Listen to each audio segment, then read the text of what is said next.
माना कि भिन्न का अंश x और हर y है, इतना मान लिया। तो x अपॉन में y, ये एक भिन्न मान ली हमने। अब भिन्न मान ली, अब क्वेश्चन क्या कहता है? क्वेश्चन ये कह रहा है कि अंश और हर में 2 जोड़ दिया जाए। कितना जोड़ना है? 2 जोड़ना है।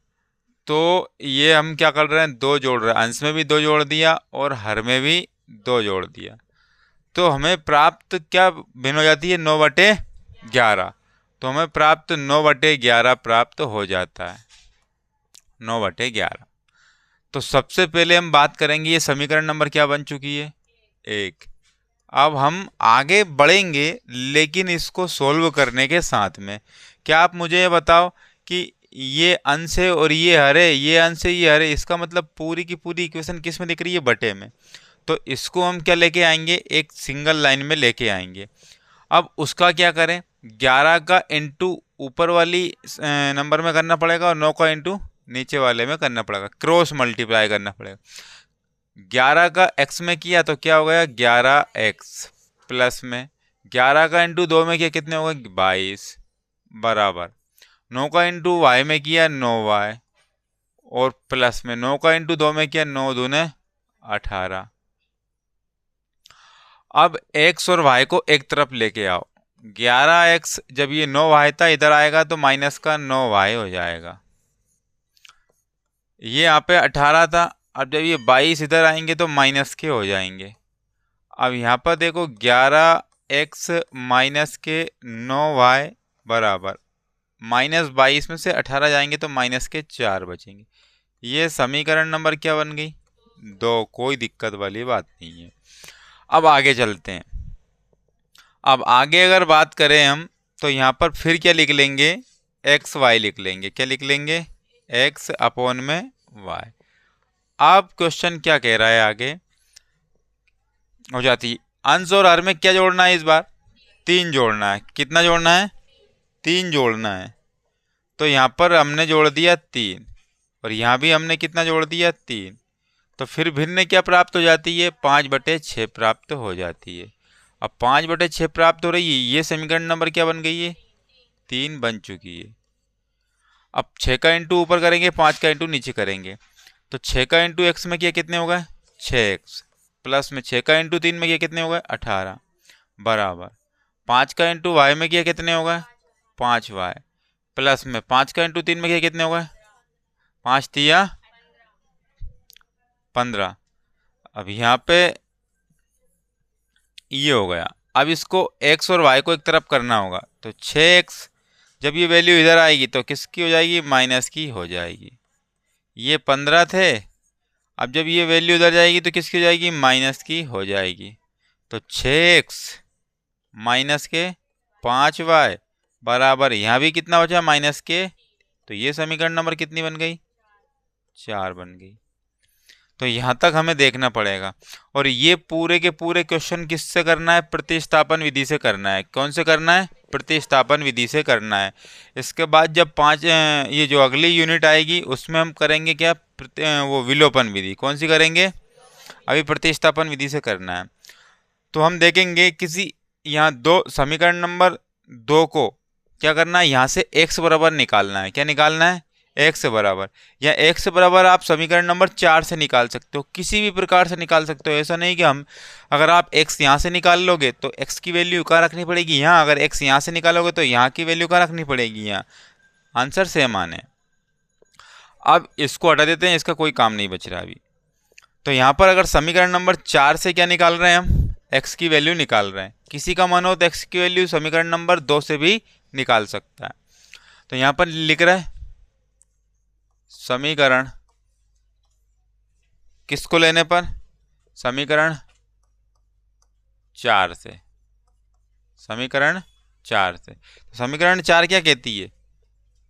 6x माइनस के 5y बराबर में कितने हैं? माइनस के 3।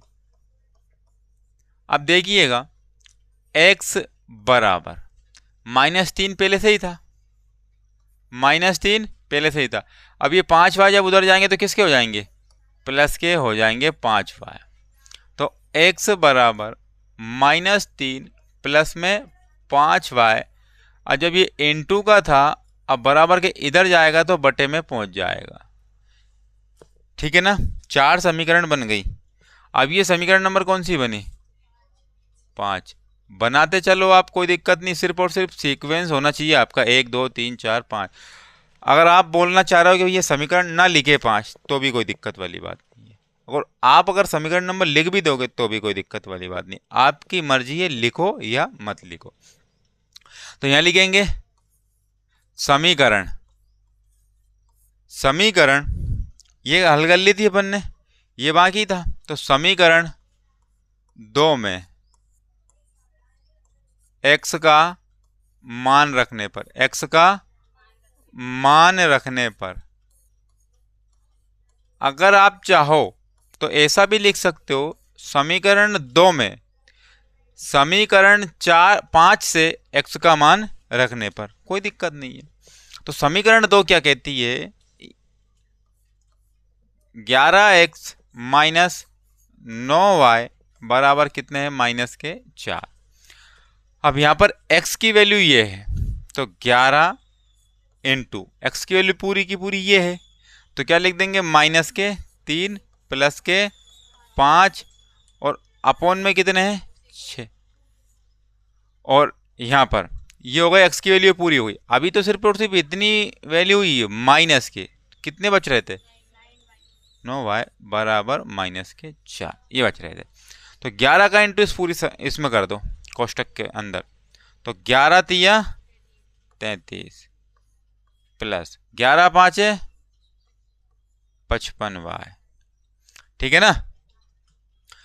और बटे में कितने हैं, 6, और यहां क्या चल रहा था, 9y बराबर -4।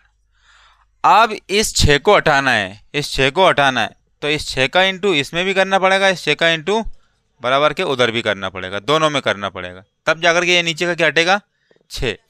तो कभी भी आपको अगर ये नीचे वाली वैल्यू हटानी है तो उसके साथ में जो भी नंबर हो उसमें भी करना पड़ता है, लेकिन होना प्लस माइनस में चाहिए, और उसका इंटू बराबर के उधर वाली वैल्यू में भी करना होता है। तो अगली वैल्यू, अगली लाइन बढ़ जाएगी 33 प्लस में 55y, 6 का इंटू किया, 6 नाम में कितने हो गए, 54y बराबर 6 चुके कितने हो गए, 24 हो गए। ठीक है, देखिएगा अब 55y में से 54y गया तो बचा कितना, और बड़ी वैल्यू प्लस की तो प्लस की बचेगी, बराबर माइनस के कितने आ रहे थे, 24। अब ये भी माइनस की वैल्यू जब बराबर के उधर जाएगी तो किसकी हो जाएगी, प्लस की हो जाएगी। तो आप देखिएगा y की वैल्यू कितनी आ गई, 33 में से 24 गए तो कितने आ गए, 9। कितने आ गए, तो y का मान हमने निकाल लिया। अब y का मान किस में रखेंगे, इसमें रखेंगे अब, क्योंकि 2 कर लिया और 4 कर लिया। तो हम लिखेंगे समीकरण 5 में y का मान रखने पर, y का मान रखने पर तो समीकरण 5 क्या कहती है, x बराबर -3y और प्लस के 5y और अपॉन में 6। तो x बराबर -3 प्लस में 5 भी लिख दिया, और y की वैल्यू कितनी निकल के आई, 9। तो इनटू में कितने लिख देंगे, 9, और अपॉन में क्या आ गया, 6। तो x बराबर -3 प्लस में 9 पंजे कितने हो गए, 45, अपॉन में कितने होगा, 6। x बराबर 45 में से 3 गए तो 42 बचे, और अपॉन में कितने आ गए, 6। 6 से कैंसिल आउट करेंगे तो कितना आएगा, 7। x की वैल्यू कितनी आ गई, 7। अब x की वैल्यू 7 आ गई और y की वैल्यू 9 आ गई, तो भिन्न क्या मानी थी हमने, x अपॉन में y, और x की वैल्यू कितनी है 7 और y की वैल्यू कितनी है 9, तो यही आपका क्या हो जाएगा आंसर हो जाएगा।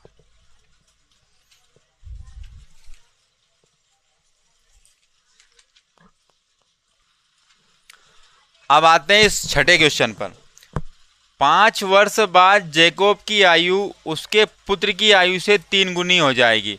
तो सबसे पहले जैकोब और उसके पुत्र की आयु को हम समझते हैं। तो हम यहाँ लिखेंगे माना कि पुत्र की आयु और पिता की आयु x वर्ष और पुत्र की आयु y वर्ष है, ये लिखना है। ये माना जो है ना यहाँ लिखना आप, है ना। माना कि पिता की आयु x वर्ष और पुत्र की आयु क्या है y वर्ष, और ये पूरी किसकी है वर्तमान की, पूरी की पूरी क्या है वर्तमान की। या फिर एक काम करते हैं, इसको हटा ही देते हैं, थोड़ा सा वर्तमान लिखना पड़ेगा। क्या लिखना पड़ेगा वर्तमान। माना कि पिता की वर्तमान आयु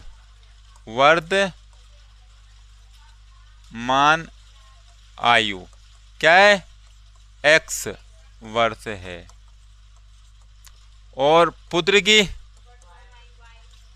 की वर्तमान आयु y वर्ष है। तो अब देखिएगा क्वेश्चन क्या कहता है। 5 वर्ष बाद, तो समझेंगे हम, पिता की कितनी थी x थी, ठीक है ना। इसमें 5 प्लस कर दिए तो हम कहाँ पहुंच गए 5 वर्ष बाद पहुंच गए। पुत्र की कितनी थी, इसमें 5 प्लस कर दिए तो कहाँ पहुंच गए 5 वर्ष बाद पहुंच गए। बाद की बोले तो प्लस करना है, पहले की बोले तो माइनस करना है। जैसे जैसे क्वेश्चन बोलेगा वैसे वैसे हम स्टेप जमाएंगे। 5 वर्ष बाद जैकोब की आयु, जैकोब मतलब कि उसका पिता, जैकोब मतलब कि उसका, या तो आप क्या लिख सकते हो पिता, और या क्या लिख सकते हो जैकोब। जैकब है कि जैकोब है, जैकब, या तो आप पिता या फिर जैकब। उसके पुत्र की आयु से कितना गुना है 3 गुना है, मतलब कि 5 वर्ष बाद। ये 5 वर्ष हो गए ना। अब ये पुत्र की हो गई, इसका कितना गुना है 3। अब इसका 3 गुना कर देंगे तो ये आपस में क्या हो जाएगी बराबर हो जाएगी, आपस में क्या हो जाएगी बराबर। तो इसको सोल्व करते हैं पहले। तो x प्लस में 5 बराबर 3 का इंटू इस पूरे में कर दो 3y प्लस में 5। तो x और y वाली को एक तरफ ले लो, अरे इंटू होगा ना 5 3 15, ये एक लाइन और खींच दो। तो x, ये 3y जब इधर आएंगे तो किसके हो जाएंगे माइनस के, प्लस के 15 लिखो या मत लिखो, प्लस ले, जब माइनस लिखा ही गया तो प्लस ही बना दो उसको। अब ये 5 इधर जाएंगे तो किसके हो जाएंगे माइनस के। तो x माइनस 3y, अब इसमें से ये जाएगा तो 10 ही बचेगा यहाँ, और ये समीकरण नंबर भी हमने बना ली, फर्स्ट बना ली। अब आते हैं सेकंड समीकरण पे आते हैं। फिर क्या बोल रहा है वो 5 वर्ष पूर्व। अब इस बार क्या करना है माइनस करना है, क्या करना है, अर्थात ये x है, ये x है, ये पेन चेंज क्यों नहीं हो रही है x, और यहाँ क्या हो गई y। 5 वर्ष पूर्व और ये 5 वर्ष पूर्व। आगे चलते हैं, हम क्या कहता है 5 वर्ष पूर्व जैकोब की आयु उसके पुत्र की आयु की 7 गुनी है, कितनी, ये 7 गुनी इसको करना पड़ेगा। 7 गुनी कर दी इसको तो ये आपस में दोनों क्या होगा बराबर होगा। तो इसको सोल्व करते हैं, x माइनस के 5 बराबर 7 का पूरे में इंटू कर दो तो 7y और माइनस के 7 पंजे 35। एक्स वाई को एक तरफ लेके आना है, एक्स वाई को एक तरफ लेके आना है। एक्स जब इधर आएगी वैल्यू तो किसकी हो जाएगी माइनस की हो जाएगी बराबर। माइनस के 35 तो थे ही, अब माइनस की वैल्यू इधर आई तो किसके होगा, प्लस की 5 होगा। अब x माइनस 7y बराबर माइनस के कितने बचे, और समीकरण नंबर ये कितनी हो गई। अभी इसको भी कौन सी विधि से हल करना है, प्रतिस्थापन विधि से हल करना है। तो या तो ले लो समीकरण नंबर 2 को, या ले लो समीकरण नंबर 1 को। तो हम लेंगे समीकरण नंबर 1। तो हम लेंगे क्या, समीकरण नंबर 1 ले लेंगे। समीकरण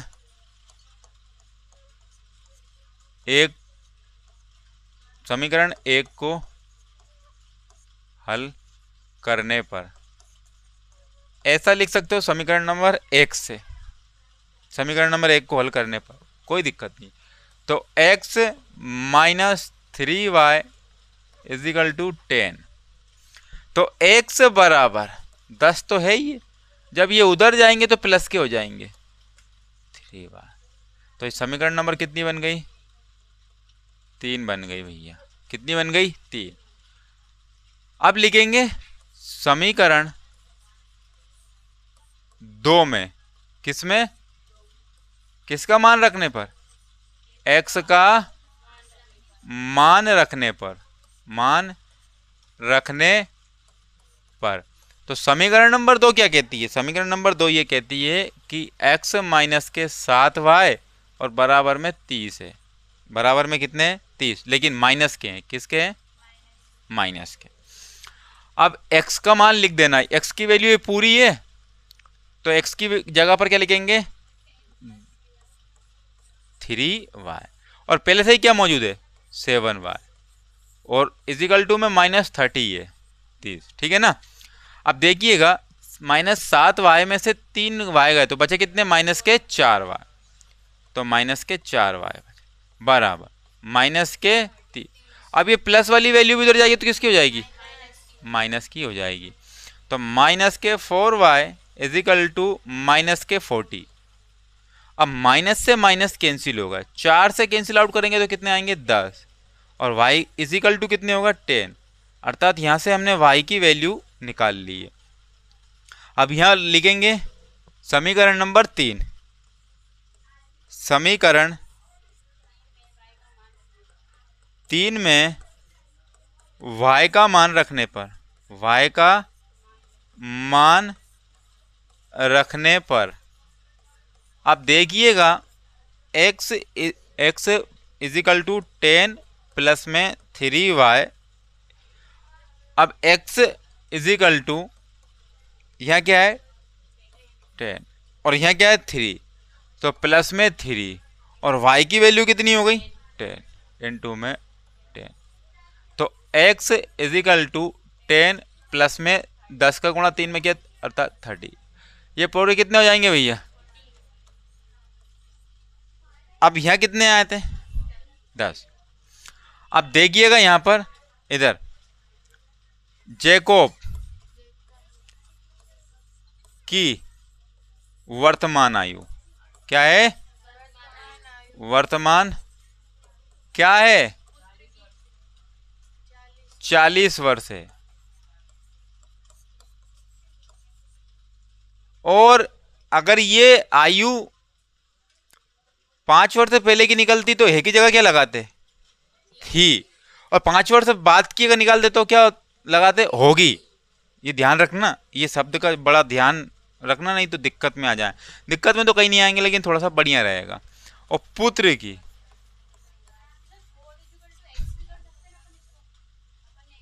कहां पर, हाँ हाँ, x की वैल्यू तो लिखी थी अपन ने, ये x फिर बराबर लगा के 40 भी लिख सकते तो कोई दिक्कत नहीं है। तो पुत्र की आयु कितनी हो जाएगी, यहाँ पर 10 वर्ष।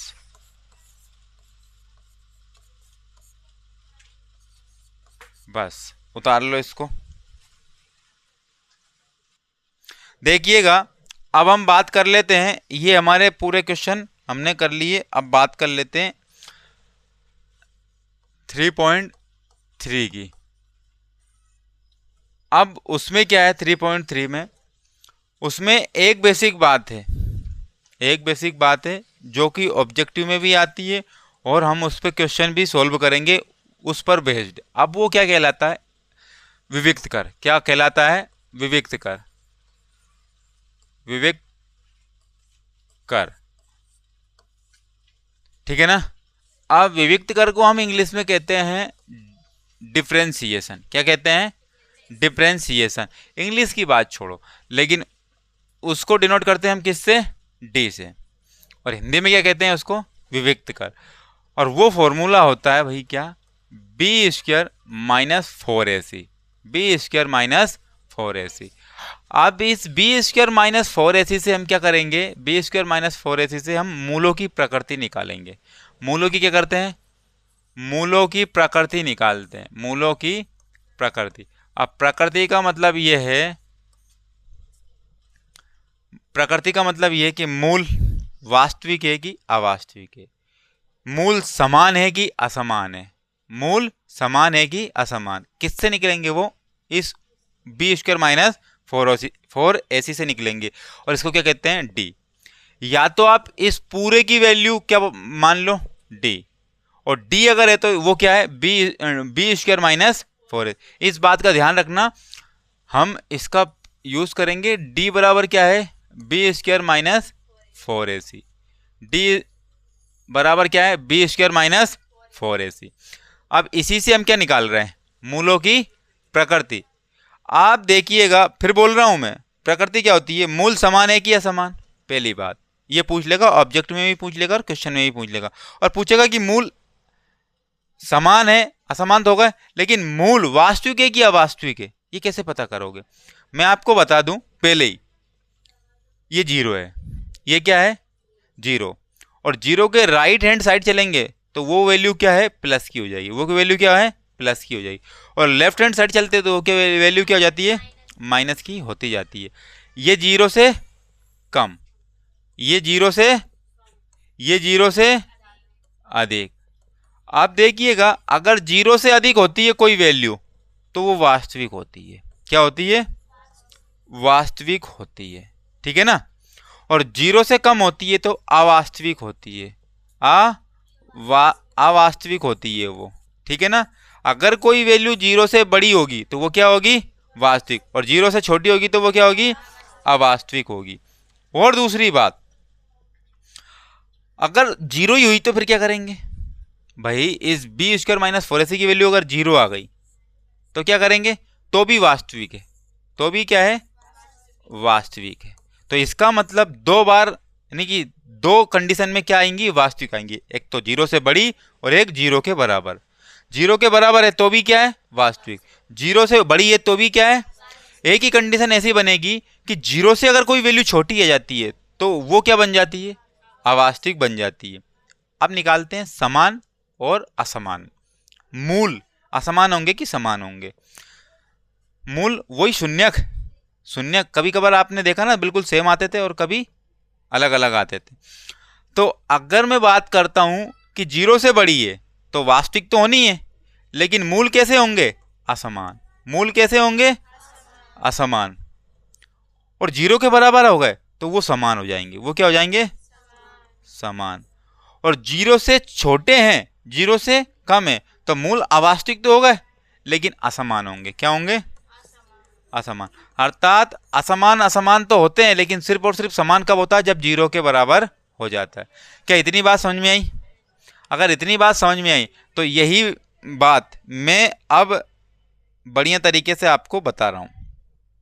ये आपको एक दिमाग में पिक्चर सेट हो गई होगी। अब पहले नंबर पे बी स्क्वायर माइनस 4ac बड़ा है किससे? 0 से।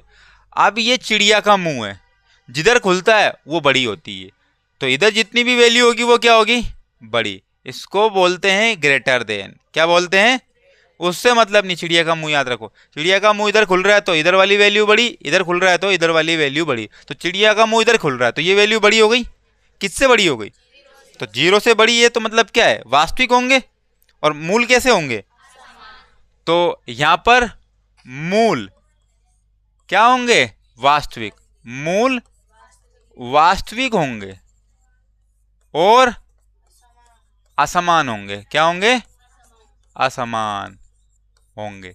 क्या इतनी बात समझ में आई? छोटी सी बात है।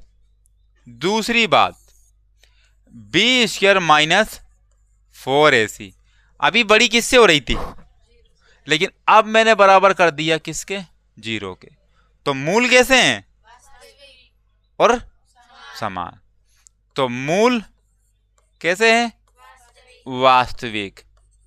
वास्तविक और समान, और समान होंगे। अब एक बात और देख लेते हैं, तीसरी condition, B square minus 4ac इस बार बड़ी हो गई क्या? 0। 0 की तरफ मुंह खुल रहा ना, इस बार बड़ी क्या हो गई? 0। अब 0 से भी छोटी वैल्यू ये अर्थात क्या आती है? माइनस में होगी मतलब। तो इसका मतलब वो मूल कैसे होंगे और कैसे होंगे? असमान। तो मूल कैसे होंगे? अवास्तविक और असमान होंगे। असमान होंगे। अगर ये बात आपने देख ली तो यूं मान के चलना आपके ऑब्जेक्टिव भी बनेंगे और साथ में क्वेश्चन भी बढ़िया से बन जाएंगे, क्योंकि ये चीजें बहुत ज्यादा, ये तो मैंने ऐसे रफली है ना, रफली बताया आपको। वास्तविकता में उतारना क्या है वो उतारना है।